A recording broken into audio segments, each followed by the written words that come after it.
생물과 환경의 상호작용입니다.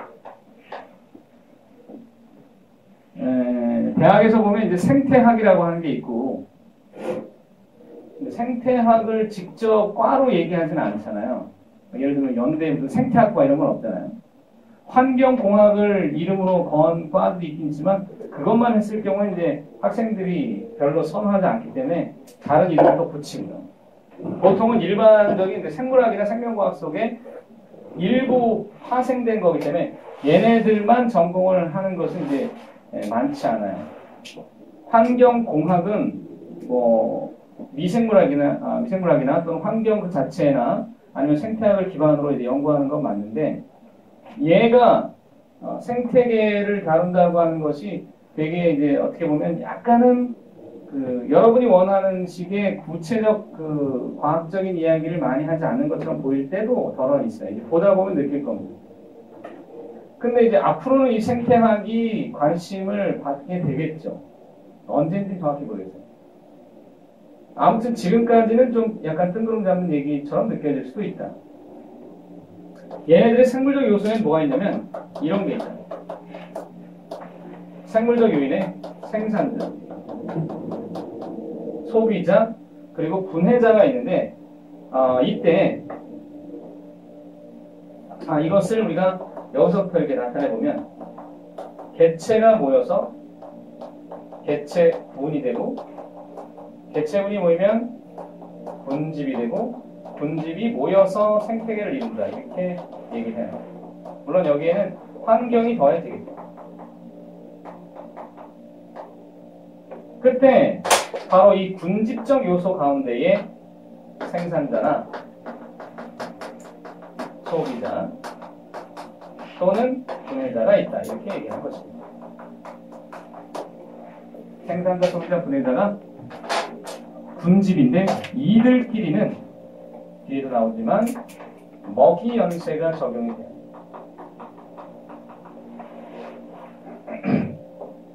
대체 군할 때 이 군자는 무리, 집단을 뜻하는 것이다.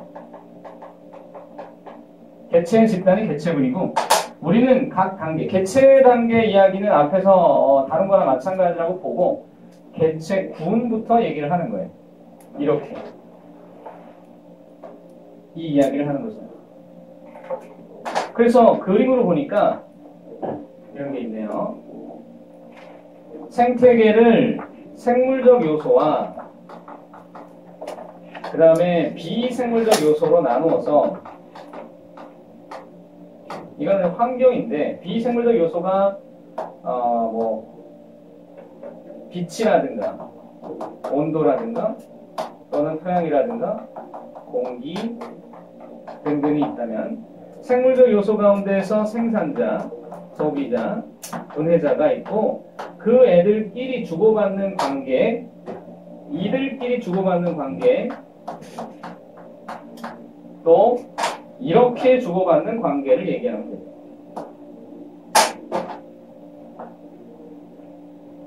이때 생물적 요소가 주는 것을 먼저 치지 않고 환경적 요소가 생물에게 주는 영향을 작용이라고 하는 거죠. 그 다음에 반대로 받아치는 것을 반작용, 그리고 지들끼리 주고받는 것을 상호작용이라고 합니다. 그래서 우리는 시험에 뭘 낼 것을 예상할 수 있냐면 이 작용, 반작용, 상호작용 가운데서 하나 이상을 낼 것으로 기대할 수 있어요. 특히나 많이 나오는 건 상호작용이 많이 나와요. 여기서의 상호작용이 제일 많이 나옵니다. 그리고 이제 작용이냐 반작용이냐를 구별하는 문제 정도 예상해 볼 수는 있겠지.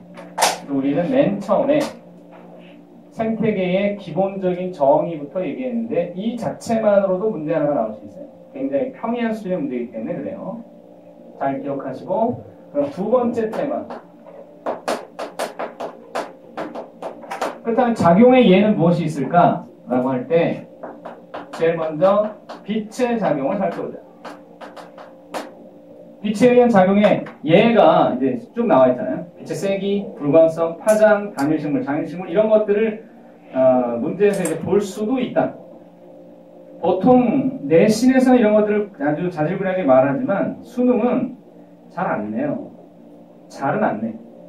그렇다고 이제 전혀 몰라도 된다 이건 아니지만 세기가 미치는 영향이 이 그래프 그리고 빛의 세기가 미치는 영향을 놓고 CO2가 흡수되거나 또는 CO2가 방출되는 상황.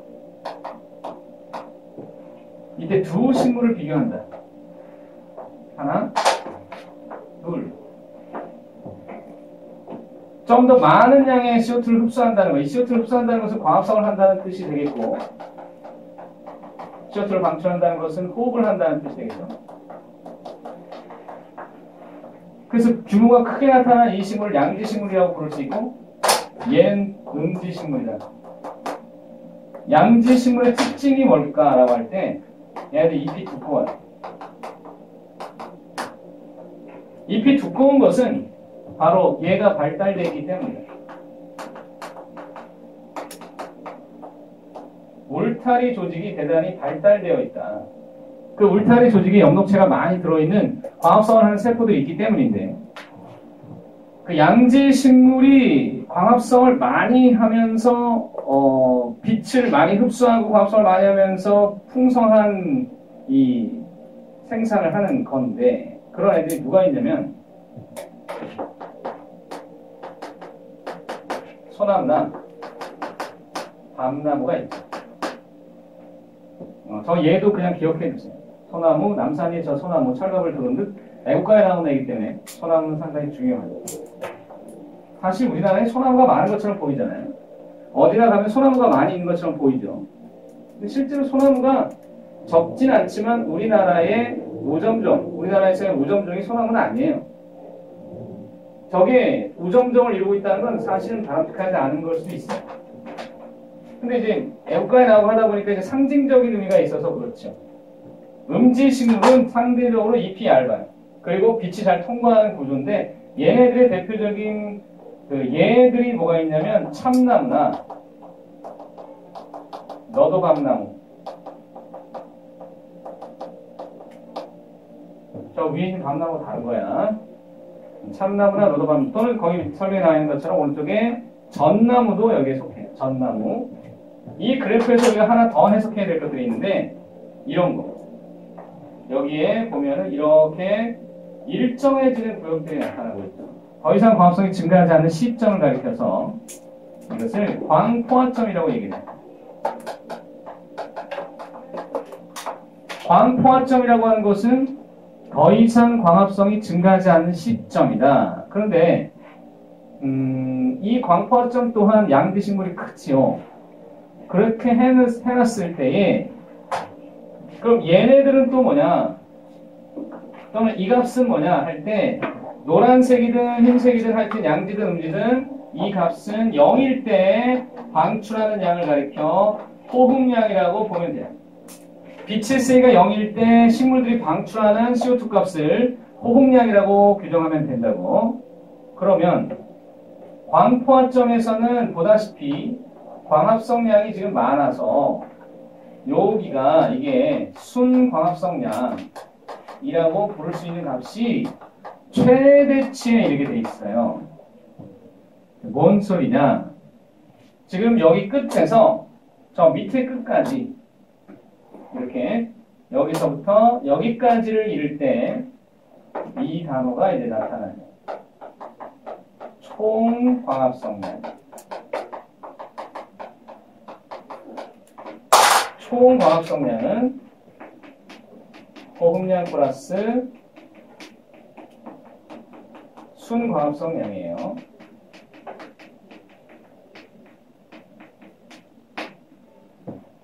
지금 여기 그림에서도 보면은 노란색을 봐봐. 호흡량에다가 순광합성량을 더하면 바로 이 값이라는 거예요. 총광합성량. 이걸 다른 말로 하면 총광합성량을 다른 말로 하면 총생산량도 되거든. 총광합성량 이퀄 총생산량이라고 해도 틀리지 않는다. 그리고 이 개념이 뒤에 다시 나오기 때문에 미리 앞서서 하는 거라서 기억을 해라 이거. 호흡량이 살아가는 데 필요한 양이에요. 두 번째 불광성. 이거 여러분이 알다시피 이거지. 빛. 나중에 꺾여. 왜 꺾이냐고? 이것은 이 부분에 옥신이라고 하는 생장 호르몬이 많아졌기 때문이에요. 근데 이게 작용이라는 거예요. 왜 작용인지 알겠어? 빛의 영향을 받아서 식물의 모습이 달라지기 시작했다는 거예요. 환경이 생물에게 영향을 주고 있다가 확실한 증거가 되는 예다 이거지. 세 번째는 뭐냐면 파장인데 요 파장에 관련된 문제가 수능이나 모의고사에 나온 역사는 없어요. 그래서 그냥 넘어갈까 했는데 알려는 줄게요. 그 영화 신세계인가 보면 그 조폭 두목이었던 한 사람이 죽기 전에 아니다. 그 사람이 그 다른 이사들한테 그 얘기를 하지. 자기한테 충성을 바쳐라. 그랬을 때 얻어지는 게 뭐냐고 이사들이 묻자 살려는 드릴게. 뭐 이런 얘기를 해요. 살려는 드릴게. 예, 비슷하게 알려는 드릴게. 근데 뭐 꼭 기억이 안 나면 할 수 없는데 이 파장이라고 하는 건 색깔이야. 그것에 따라 조류의 분포가 달라지는 거지. 조류라는 것은 새가 아니에요. 녹조류, 갈조류, 홍조류인데 이런 애들이 페캄이나 클로렐라가 있고 갈조류가 긴 미역 다시마 같은 애들이 있고 홍조류가 긴 우뭇가사리 같은 애가 있어요. 그런데 이게 왜 이렇게 색깔별로 분포를 하느냐? 녹조류는 실제 녹색이고 김은 홍색이라고. 이유인즉슨 파장이 짧은 청색광은 물 깊숙이 들어가고 파장이 긴 적색광은 여기서 대부분 흡수가 되기 때문에 그래서 적색을 주로 흡수하는 핵함이나 이런 애들은 녹색을 띈다. 홍색은 청색을 주로 흡수하다 보니까 홍조류는 청색을 주로 흡수하다 보니까 실제 색깔은 빨간색을 띈다 이런 거죠. 빨간색을 띈다는 건 주로 반사한다는 얘기예요. 그렇습니다. 어쩌라고요? 파장에 따라서 식물의 조류의 분포가 달라졌구나가 작용의 사례가 맞다. 그렇다. 장일 식물과 단일 식물은 또 뭐냐? 이거는 개화와 관련되어 있는 이야기지. 이것도 시험이 한 20번 정도 진행이 되면, 모의고사 한 20번 정도 되면은 한 번 정도 나와요. 그게 이제, 근데 여러분 알아야 돼. 그 20번이 올해 안에 있을지도 모른다는 얘기지. 수능일 가능성은 수능이 20번 정도 진행되면 한 번 정도 나오기 때문에 아직은 안 나와요. 올해는 안 나온다고 보면 돼요. 근데 이제 역시나 그럼 몰라도 되겠네요. 일단 아는 게 낫지. 알려줄게요. 이게 뭐랑 관련돼 있냐고 봐야 되면 이렇게 절대로 오해하면 안 돼. 일자가 무슨 일자야? 한일이야? 날일이야? 그럼 빛이겠거니 해가지고 빛이 길 때, 빛이 짧을 때 이러면 안 돼. 이거는 반드시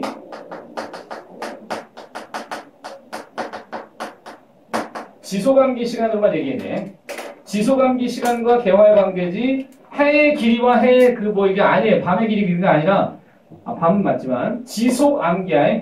그럼 이제 예를 살펴봅시다.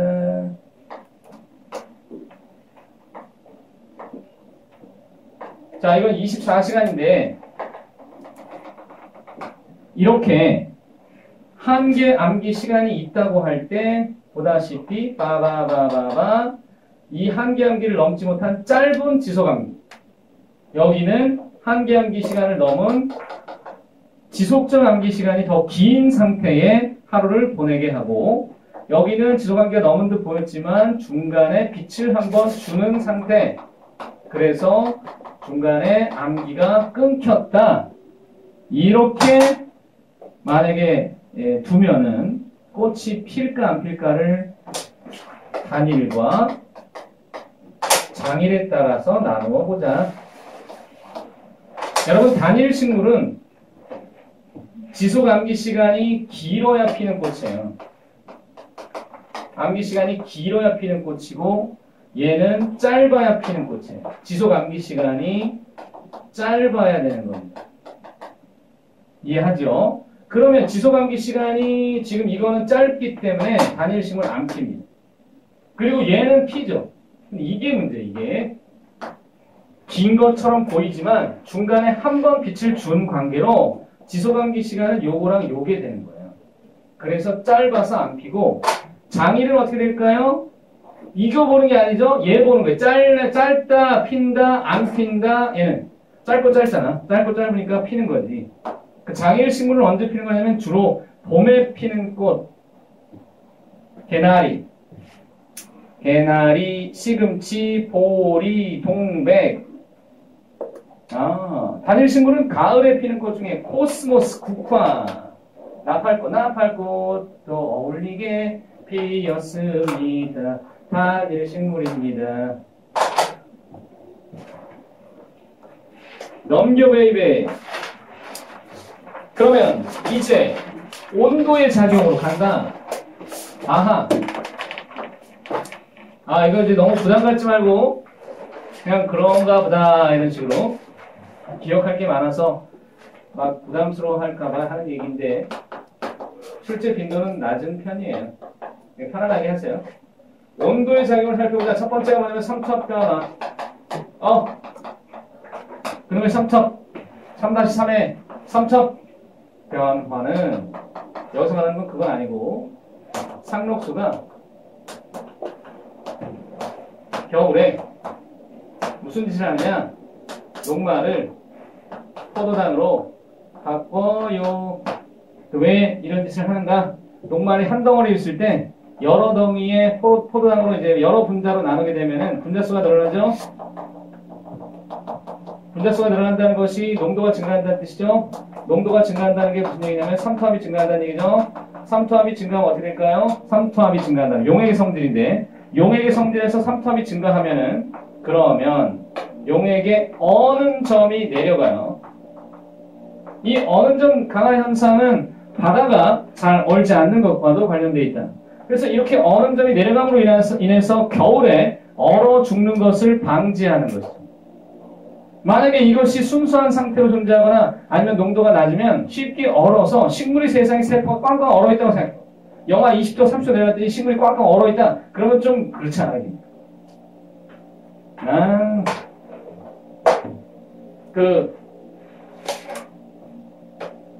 메머드 화석이 발견된 적이 있었는데 그것도 얼어있는 채로.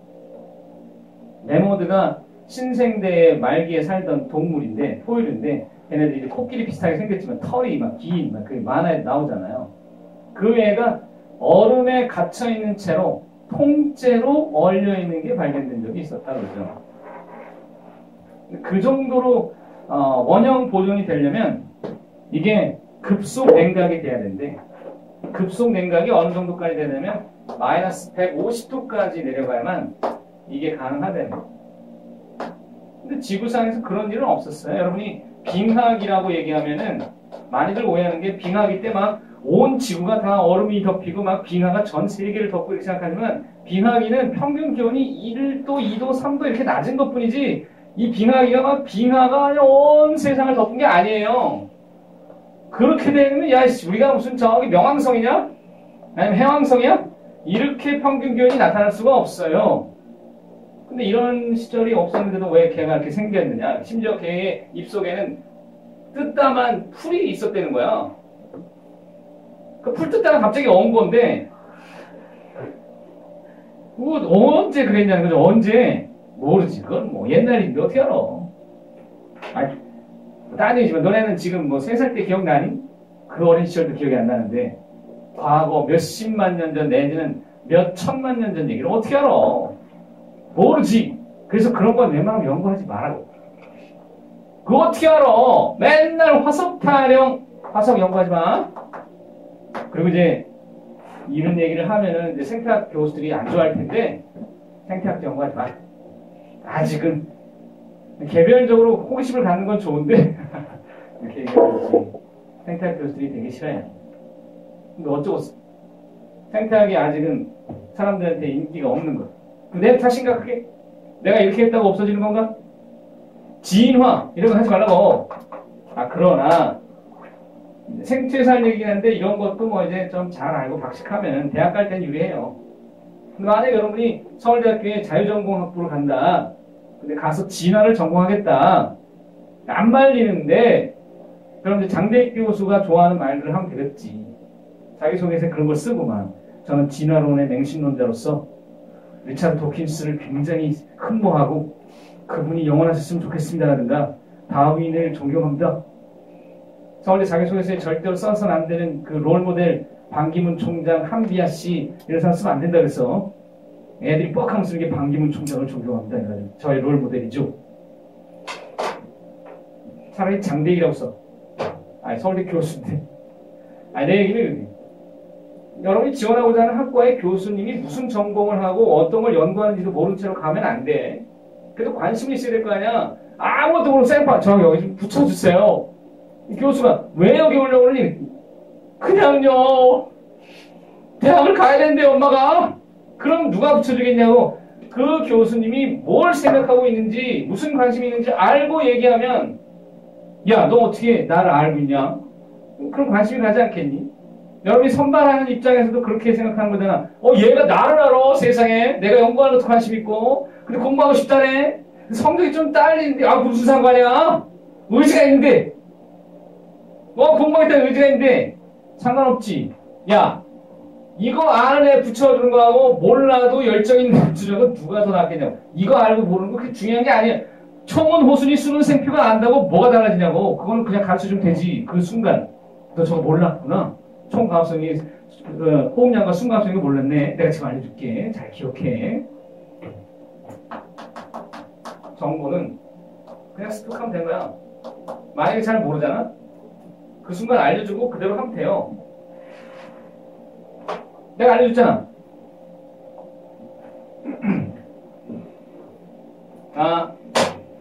빈 구석이 있다는 거예요. 대학을 들어가기엔 빈 구석. 약간의 개구멍 같은 그 영역이 있어요. 두 번째, 순화 처리가 있는데 이것 또한 온도에 작용해요. 순화 처리는 봄꽃입니다. 이 봄꽃이 피기 위해서는 글 쓸 필요 없겠고 얘네들의 가장 대표적인 게 얘예요. 가을밀이나 보리. 가을밀이나 보리는 파종을 언제 하냐면 씨 뿌리는 걸 가을에 해. 가을에 씨 뿌려서 겨울을 지나서 꽃이 피고 열매가 맺히거든. 따라서 얘네들이 개화할 조건은 뭐냐면 저온입니다. 저온 처리를 해야만이 꽃이 핀다는 거예요. 그래서 이런 애들의 특성이 그렇다면 이건 온도의 영향이다. 이렇게 된 겁니다. 이 가을밀과 보리 같은 순화 처리를 해야 되는 게 있고 세 번째는 정원동물의 온도 적응에 있어서 우리가 사람이 온도 적응할 때 우리가 배웠잖아. 그거랑 같은 온도 적응이 두 가지 법칙에 의해서 나타난다라고 봐도 됩니다. 그 법칙을 여기다 써볼까요? 정원동물의 온도 적응에 있어서 하나가 알렌의 법칙과 또 하나는 베르그만의 법칙인데 알렌의 법칙은 말단부를 작게 만드는 것이다. 그 다음에 베르그만의 법칙은 몸은 크게 만드는 것이다 라고 얘기를 하면 돼요. 그러니까 이건 하나의 그 비유인데 이게 어디서냐면 예를 들어서 추운 지역에 사는 동물의 경우에 이렇게 만들면 열 손실을 줄이겠죠. 몸을 크게 만들면 열 생성을 촉진합니다. 말단부는 작게 하고 몸을 크게 만드는 이 과정에서 온도 적응이 잘 되는 대표적 사례 북극곰이죠. 북극곰은 그림이 거기 나와 있지만 그 내가 그린 거예요. 이 북극곰이 꼬리가 없죠. 북극곰인데 꼬리가 있다면 되게 이상할 거야. 꼬리가 길게. 이것 때문에 열 손실이 많아져서 굉장히 위태로운 거고 그 다음에 북극곰은 귀가 이렇게 생기지 않았어요. 북극곰인데 귀가 얼굴 반만 해. 사막 여우는 이렇게 생겼지. 사막여우는 귀가 진짜 얼굴에 반이 되는데 북극곰은 이게 있으면 안 된다. 그래서 거의 없다시피 한다. 있긴 있어. 그리고 몸이 굉장히 큰데 북극곰이 시속 60km까지 달릴 수 있다고 했어요. 최대. 근데 이건 약간 과장이고 우리 사람보단 빨라요. 40에서 60km니까 북극곰을 만났다 그러면 죽었다고 보면 된다고 했어. 야생에서. 그죠? 이 정도의 북극곰이 힘도 엄청나게 세다고 했고 그애들이 주로 하는 일 중에 하나가 빙벽을 깨고 바다 표범 사냥 같은 걸 한다. 그런 북극곰은 사실은 추위 적응 능력도 짱이고 생존 능력도 높아서 예전에 어디선가 막 북극곰의 눈물 안 흘려요. 인간이 먼저 흘려요. 그리고 그 사람들은 자꾸 인간이 자연 파괴의 주범이다라고 얘기하는데 뒤에 나오지만 자연 파괴의 주범은 인간이 아니라 자연이에요. 생태계 파괴의 주범은 자연 재해가 짱이고 두 번째 요소가 환경 파괴의 두 번째 요소가 바로 귀화생물이고 생태계 파괴 주범이 그리고 마지막 인간의 간섭이에요. 규모로 볼 때 그렇다고요. 자연 재해로 예를 들면 남극의 펭귄을 순식간에 몰살시키는 건 인간이 가가지고 기관총을 들고 펭귄들한테 난사하는 게 아니라 기후변화가 생기죠. 근데 그 기후변화가 또 우리 탓이라는 거지. 인간이 기후변화를 일으켰다는 거, 야, 그렇게 우리의 인간의 힘을 과대평가하지 마세요. 아니, 그렇다고 막 오존 파괴하고 이런 뜻은 아니야. 이산화탄소 막 배출하고 이런 얘기는 아니지만, 근데 자연재해가 한 번 오면 눈이 와서 펭귄이 한 4만 마리가 떼죽을 당하는 일들이 있다고요. 그리고 쓰나미로 한 수십만이 사람이 이렇게 죽은 경우도 있고, 인간 가슴은 제일 낫다. 네, 그런 거죠.